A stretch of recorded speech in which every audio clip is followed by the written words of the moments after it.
All right, guys, welcome to another exciting episode of Left Side View with me, Rahul, and your fellow co-host Amitabh. Hi guys, welcome to our new episode. In this episode, we're going to look back at the semi-finals of the EFL Cup, Arsenal versus Liverpool. That match was postponed due to a massive outbreak of COVID in the Liverpool camp, and we'll also have a review of the Italian Serie A, which resumed yesterday, though a lot of matches were cancelled, rather postponed due to COVID. So let's get into it. The first match, Chelsea against Tottenham. Chelsea won the match 2-0. Uh, in one word, I can describe the Tottenham's performance as insipid. They did not want to play at all. Um, as far as I can remember, in the first 20 to 30 minutes of the first half, they hardly had a kick at the ball. We dominated, and the only thing I can say in relation to our performance in a negative light is we could have and should have scored at least one more goal. Rahul? Well, yes, this goal. I mean, so obviously we have to take into consideration all these things that happened before match.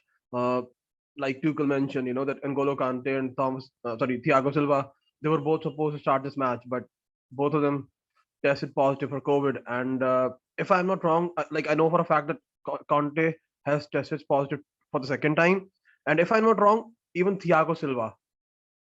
But yeah, for that I'm not sure. But yes, I'm definitely sure that Conte, it's his second time testing positive. So, but we can do say that some of the players were coming back. So like Ruben Loftus-Cheek was at least on the bench. Even Timo Werner was now back. But the problem is, with our defense, like it's just so decimated. Even Thomas Tuchel joked that to play with a back five, you need five defenders. We only had four: Alonso, Spilicueta, Rudiger and Malangsar. And that too, if you count Malangsar, because he's not really someone who plays regularly for us. So initially, we thought maybe Alonso will play as the left side centre back, and it'll be Saul who will maybe move to left wing back. But that was not the case. We played with the back four, and but at the same time, that didn't really change the outcome. The way Chelsea came to play, they meant business, and that's how they started. Kai Havertz, again, someone who's just 22 years old, not really very consistent, but he does have a tendency of turning up in the big games. Uh, and the goal that he scored, even at the expense of, in a way, breaking or dislocating his finger, and and then second goal, which is a very comical goal, which was a very Spursy goal. You would only expect to see a goal like that from Tottenham Hotspur. Tanganga's ball hit Ben Davis's head and went inside the goal. But even Ziyech mentioned that they should have probably finished the job. Like 2-0, it still in a way underwhelms the way we performed. It could have easily been 3-0, 4-0, 5-0 even. Um, but I am actually surprised, that a team coached by Antonio Conte was playing like this. I like we have obviously talked about his record in cup competitions before, but I don't really think that that's an excuse. Uh, it still was a very underwhelming performance from Tottenham Hotspurs. Uh, and the fact is that we can still say that they do have a chance. Uh, is a travesty. The fact that it's still just 2-0, 2-0, which means that they can still turn it around in the second leg, because there's nothing like an away goals rule here. And uh, even if there was, even though Tottenham did not manage to score a goal, but even if Chelsea now managed to score an away goal, it won't really matter because uh, there's no away goal rules anymore. One player that we need to talk about is like Tuchel as well, is three players who hadn't been really playing a lot. Hakim Ziyech, I think he was so good in a way with his uh, wand of a left foot, with so many crosses, so many passes into the box, even turning out to be like a wing back. When we were defending and then going to play as a winger when we were attacking, it was he actually who was providing the balance. And even something like Malangsar, again out of contention for a long time, but in this match we needed him, and he was again, so good. And you have to give credit to not only Chelsea players, but also the fact that they were so poor, Tottenham players. And the third player that I would really like to talk about is Saul Niguez. Oh my God, he looked like a man possessed in this match, in my opinion. He completed all of his passes. I think Jorginho and Saul completed both of their passes in this match, and then in the previous match against Liverpool, it was Kante and Kovacic who completed all of their passes. So 100% pass accuracy rate for both for all four different midfielders. And then, but yes, the downside would be Kai Havertz's injury. He got injured when he scored the goal, collided with Tottenham's goalkeeper Hugo Lloris. Uh, and even though he knew right then that it was something serious, but he kept playing till the end of the first half. But yes, at least the good thing is that now we play Chesterfield in the FA Cup, so we do have at least 6 or 7 days till the time we play Tottenham again. So hopefully by then the situation will be better, because I'm not really sure about Trevor Chalobah, but hopefully Christensen will be back by then. And I was a little surprised that we didn't really see Callum Hudson-Odoi start, uh, especially when you take into consideration that we are so depleted, especially at wing back. No Ben Chilwell, no Thiago Silva, no Ben Chilwell, no Reece James, and even then, uh, he didn't really start with Callum Hudson-Odoi. But that's okay. I mean, maybe he'll play against Chesterfield. Hopefully, this whole thing gets better now for Chelsea. The COVID and injuries, but I'm not sure if we will get any respite or when we will get any respite. Let's see. Yeah, so definitely a shout out to Malan Sarr. He was an absolute beast in defense. Again, coming back to Tottenham's performance, they will have at least some hope with 2-0. They will at least have Exactly. the hope before the next fixture of turning this around. Whether they're actually able to do it, given the gap in the talent between the two teams, that is for us to see. But Exactly. at least they start with this belief that they can turn it around at their home ground. The next match, as I already said, Arsenal against Liverpool, that was postponed. And with this postponement, I don't see Liverpool also being able to compete in the FA Cup match in this weekend. At least nothing has been confirmed yet. We'll let you guys know once the news is confirmed. Moving on, Serie A, Rahul's favorite league again. The first match, Bologna against Inter Milan. Okay, so first of all, there's another similarity that we can see in Italy with Spain. A lot of the players, so I read in a report, around 16% of the players of Serie A are COVID positive as of now. And there was a standoff between the Italian Serie A authorities and the medical federation of the country, because they were not given the go ahead by the medical authorities, and yet they decided to go ahead with some of the fixtures. Again, party atmosphere, Christmas, New Year, going out, having fun, celebrating, and maybe not following the COVID protocols as required. This has led to, again, a huge outbreak of the virus in almost all the teams rather. Bologna against Inter Milan, the match was postponed due to COVID issues. The next match, Lazio against Empoli, it was 3-3. Rahul, your views? Oh well, yes, like you mentioned that this match actually had the possibility to turn out to be a very great match, and it didn't really disappoint. Maurizio Sarri's Napoli, playing at home in the first match back. Now it was actually Empoli, who took the charge and took a two-goal lead. But then maybe that somehow, woke up the Lazio players, or maybe a shout, you know, uh, a team talk, by Maurizio Sarri did. We don't know, but yes, uh, that's when uh, Ciro Immobile came into the match, scored a goal, and it was a back and forth, back and forth. But then we do need to talk about that. It could have easily been 5-3 to Lazio. Um there was a goal that was ruled out by VAR, which was again I think scored by Ciro Immobile, and then on top of that, there was a penalty that Ciro Immobile missed. So even though he scored a goal, but he could have scored more, but no one would point point out fingers at him. But yes, it was Sergio Milinkovic-Savic, I think, sporting a new look, no beard look. Uh, he was the one who scored 2 goals and scored the equalizer for Lazio. So I think Empoli again, just coming from uh, the second division and have taken the league by storm. So if that happens, if that continues, I think their manager and a lot of their players will be in demand. Whether that's to other Serie A clubs or maybe to clubs outside of Italy. But kudos to them. Yeah. Yeah, it was an absolutely enthralling match. Lazio scoring the equalizer in the third minute of extra time in the second half. Moving on, Atlanta's match against Torino, it was again postponed. I read somewhere that the away team was late to arrive at the stadium for this match. Uh, but then finally the match was postponed. Then AC Milan against Roma. Milan won 3-1. Now, some of the journalists are saying that this was the worst Roma performance under Jose Mourinho. They had two red cards, Krastop and Mancini. Giroud started the scoring with a penalty, followed by Messias, and finally Leao, who was coming back of an injury. So he scored for Roma. Tammy Abraham scored a goal. It was a shot from someone. He deflected it into the goal. Pellegrini, I think, yeah. Pellegrini. So he deflected it into the goal. Again, Inter did not have their match. Milan did have their match. They scored, bagged all the 3 points. So good on them. What do you have to say about this match, Rahul? Inconsistency from Roma.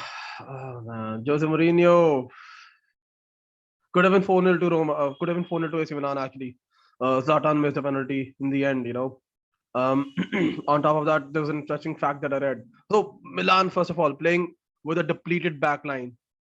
Only out of the back four, only Theo Hernandez, the first choice left back, was playing. Other than that, uh, there was no Tomori, there was no Romagnoli, there was no Simon Kjaer, who's already out for the season, and even the right back Davide Calabria, even he was not there, which means Lorenzi was starting there. Pierre Kalulu, who's in a way their third choice, the second choice right back, was starting in the middle, in the center as a center back, along with Matteo Gabbia. I think he's also someone who's like a fourth choice center back. So when you take all of these things, into account, that they were playing with such a depleted squad, especially in defense. They still only managed to concede 1 goal, uh, which was a Ghana deflection. The other thing that I read was, which is in a way a funny thing, that it was Tammy who gave away the penalty, and then Giroud scored. So it was two former Chelsea players who assisted each other. um, and like I said, that it could have been 4-1 actually. But then I saw the tackle, from Rick Karsdorp, the right back of Roma. He knew he was already on a yellow, and in a way that was a very stupid tackle, especially for someone who's already on a yellow. Uh, and he was rightfully sent off in that case. And again, I'm a little surprised by the tactics of Mourinho. He didn't really bring on anyone uh, to replace him. So Rafael Leao, who usually plays on the left wing, was actually not playing against anyone, because there was no right back defending him in a way. And he had a free run and managed to score that goal. Obviously, it's all about taking your opportunities as well, which he did. But inconsistency from Roma, they're one day they beat Atlanta away and then they draw it home to Sampdoria, and now they lost 3-1 away to AC Milan. We have read that they are actually in talks with 2 players. One is Ainsley Maitland-Niles of Arsenal, who wants to join them, should be able to join them pretty soon. And the third is Sergio Oliveira, Portuguese midfielder playing for FC Porto. But I'm not really sure if those 2 players are enough, to take them to the top 4. So yeah, I know we get carried away, like one day they beat a team like Atlanta and we're like, yes, they're back, and then they play like this. And so right now I will talk about this game. So I do think because we've seen half of the season, so it's not like we don't really have enough number of games to judge them. I think half a season is enough to at least make a judgment call. So top 4 does look like a difficulty for them, because not that they're poor, but I just see that the other teams that are above them are more consistent than them. I think the other teams are better in terms of resources and strategy both. Um, Mourinho's team was always banking on strategy and not so much on the talent of the team. But now, first of all, his strategy itself looks outdated in modern football, frankly Exactly. speaking. And then, do you actually have the players to carry out those strategies or those tactics in the most efficient manner? So that is another issue with what he tries to do with his teams, and that has been pretty evident in the last three, four teams that he has managed. Moving on, another match that was heavily anticipated, but there was a cloud of uncertainty before this match, again due to COVID Hmm. issues. But it was finally decided that the match will go ahead. Juventus against Napoli. Again, one of those matches that we thought would, teams would cancel each other out. Ended in a 1-1 draw. Napoli actually took the lead through Mertens, and Chiesa scored in the second half for Juventus. Your thoughts, Rahul? I think yes. Napoli are still missing a lot of players. Not only because of COVID, but also because of COVID or injuries. But on top of that, now uh, even some of their players have gone to African Cup of Nations, like their talismanic skipper Kalidou Koulibaly. So I did kind of expected, Juventus to do better. So in a way, this is a better point for Napoli than it is for Juventus. For Juventus, I can say that there were a lot of links, of rumors of Morata going to Barcelona, but uh, Allegri has come out and said that he's not going anywhere. Another reason why I felt that it was a little difficult, because from what I read is that Morata would only go to Barcelona if Juventus are able to find a replacement, an adequate replacement, which I don't really see happening right now. Um, Another striker that we can talk about, I mean, obviously not about the Juventus or Napoli game, but Christopher Piantek, who actually playing for Hertha Berlin and was actually supposed to go back to Genoa. Fiorentina have actually come into the picture, and he's actually on his way to Fiorentina now to join Dusan Vlahovic. It's mentioned that he's not a replacement for Dusan Vlahovic, but someone who's actually going to play alongside Vlahovic. Uh, in fact, Fiorentina have also signed another attacking player, Jonathan Ikone from Lille. So even though Fiorentina's game was postponed, but I think Fiorentina are another contender now in the race for top four. So another uh, difficulty for another team that's going to make it difficult for AS Roma. But yes, we can now go back to Just one thing, Rahul. Here. I don't think Fiorentina will say it outrightly right now that they are trying to replace Vlahovic. But Mhm. given the kind of noise that we have heard, especially with Arsenal now saying that a cash plus player deal is in the offing, I'm not saying he is going to Arsenal, but given the length of his contract, I think it will be terminated by next summer, right? 2023. Mhm. So, yeah, it won't be beyond the realms of possibility that Fiorentina might want to cash in, because in the summer, I think it will be all about Haaland. Maybe they want the 70, 75, 80 million, whatever they want. They'll take it now and be done with it. Let's see. Yeah, yeah. It all depends on on how Piontek also performs, because when he was playing for Genoa, he was so good, but then he went to Milan, didn't really continue with his rich vein of form, and then when he went to Hertha Berlin in Germany, even that didn't really work out. So it also depends on if Piontek is able to rediscover his form, because if he is, then maybe they won't really need someone else, specifically to replace Vlahovic. He will be enough. But if he's not, then they will still need another striker if Vlahovic leaves. Yeah, definitely. Anything you'd like to say about the Juventus Napoli game? Uh, well, yes, let's talk about their attack again. I think Juventus. So, not only me, but I think everyone felt that Juventus actually need another striker along with Dybala and Morata. So it was actually a little surprising that they would not only let someone like Morata go, because uh, even if they were to let Morata go, I think they would still need two strikers. One, because they actually need another striker in the squad, and one to replace Morata. So I just don't see. I think even though they're saying that they're going to keep Morata, they still need another striker. And yes, even in this match, I think they were missing a few players in defense. I think it was Rugani out of all the players who were starting the match. So obviously, like it's an aging squad. It needs an overhaul. Like there's no two ways about it.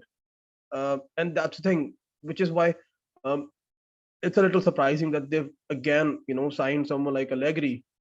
Uh, I would rather have, I would rather see them keep, or they would have kept someone like Pirlo at least, because with Allegri, it's like you're going back to a manager who is of a different time, different era. Now he doesn't really have those players anymore.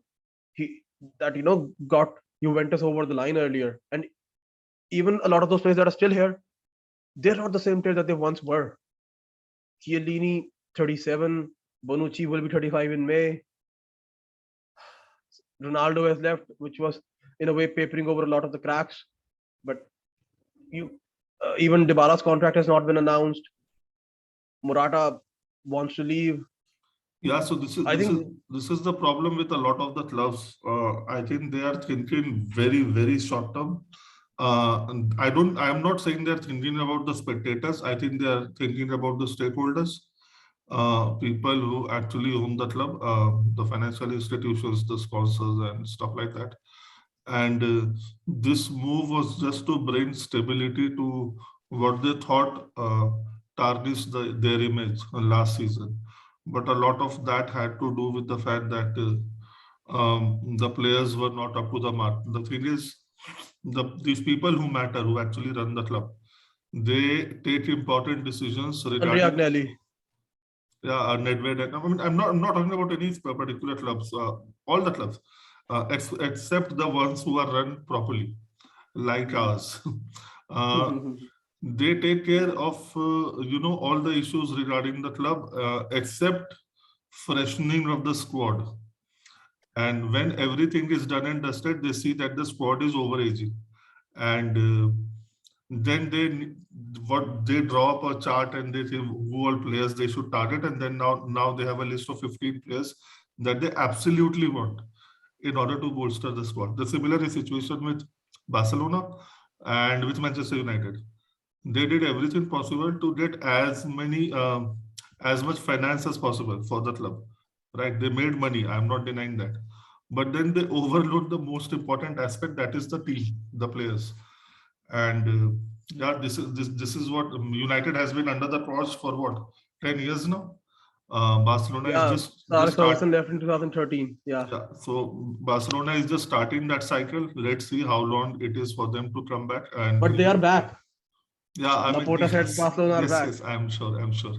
And with Juventus as well, they had to go back to Allegri. So, Barcelona had to uh, call Xavi in order to just pacify the supporters for the time being, in order um, for them to get some time to somehow clean the mess, or at least manage the mess that they have created.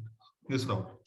so Amitabh, I've actually read that the three rebel clubs, Barcelona, Real Madrid, and Juventus, are actually again planning to start Super League this year. Yeah, good for them. All the best. What do I say? Well, yeah. So before we move on, from Juventus Napoli game, I think one last shout out to Federico Chiesa.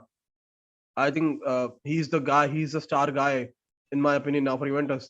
He's the only one who turns up in big games. So Yes. special shout out to him. I think if he continues with this form, I think a lot of the players obviously are already interested, but then they will make their interest even more concrete, including Chelsea, Liverpool. So let's see if that happens. Yeah, But yeah, I we can move think on. I think he's the most sellable asset Juventus have right now, and I don't think Exactly. they should bank on. I mean, I cash on I him right now. understand the point. I understand your point, but having said that, it's like with Barcelona, that the name that is most quoted by newspapers, by media, that Barcelona should look to bank on is Frankie De Jong. It's like they don't really have any other option, because it's like if they sell one player, can by selling that one player they can sign 3 or 4 players. Like that's what their strategy or thinking has become. At least that's what I think. Which is why if they, let's say, get someone, if they get £100 million for someone like Federico Chiesa, and by doing that, if they are able to sign, let's say, 3 or 4 players who are not big enough, or maybe 4 players from, let's say, a club like Genoa, or Players who are not Yeah. so famous or not big enough, so they would still think that it's a good deal, which is why, because obviously they wouldn't really do all this earlier, but now because of all these clubs being cash strapped, it's something that they, not something that they want to do, but something that they have to do. Yeah, and you know what? I mean, given the situation that they are in, I don't think they are ready to take that risk. Because selling someone like Chiesa is already a risk, and then trying to pin your hopes on good players from mid-level clubs. I remember Tottenham did not turn out well for them when they sold Bale. They replaced Gareth Bale with 7 players. Yeah, and none of them were worth their time. Similarly, Liverpool bought very astutely when they sold Coutinho. Coutinho. But yeah, had there been so much intelligence in the board, I don't think they would have been in this mess. So I, Obviously. yeah, so uh, that is what it is. Uh, And coming to that Super League thing, um, I don't think there'll be a Super League without the Premier League clubs, and I don't think the Premier League clubs will go that way. I think, frankly speaking, I yeah. mean, it is a pipe dream of Fiorentino Perez, and let's see. I think there'll be a lot of noise, but then ultimately, see, there's already a Super League, and that league is controlled by FIFA and UEFA. I mean, it is pretty evident the way they are treating the players and clubs right now. But yeah, I don't think they'll let any other Super League take place. Anything else, guys? Yeah, so guys, yeah, just one more thing. So, like you talked about Morata, I think Allegri has mentioned that it's Aaron Ramsey, I think, who's going to leave the club. So he's probably on his way back to England. Let's see where. But yeah, I think we've talked enough about Juventus, Napoli, and Juventus. We can probably move on. Yeah, okay. So that brings us to the end of this podcast, guys. We'll be back with our podcast of previewing the weekend matches, and we'll see you then. Bye bye. Thank you so much for your time.